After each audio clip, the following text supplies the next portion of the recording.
mimi ndio John Medhu, na mnaona kama vile mliambiwa na askofu, mimi ni mtu mwenye anachana nywele yake sawa sawa na mpaka ananyoa. Leo askofu ameona mpaka kunyoa nimenyoa.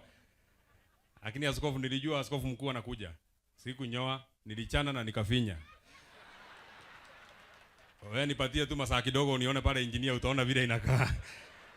Tukisha kutoka hapa itarudi ile hii hapana kawaida, hii ni ile tu kwa sababu niko na heshima ya mzee.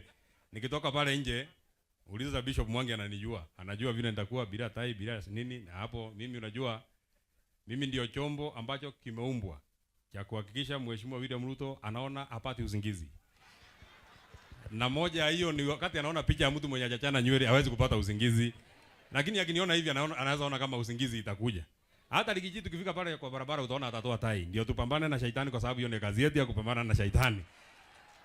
Na tunataka tuchukue nafasi fupi sana ili tupate nafasi ya maongezi. Kwanza kabisa nitampatia Rose ambaye ni MC wetu ambaye alikuwa amepatiwa nafasi kidogo sana na familia. Very quickly in under 2 minutes Rose, ungekuwa umefika hapa ndio tumalize. Hapa kila mtu anaongea dakika moja na kumaliza, kwa sababu nataka tuokoe muda.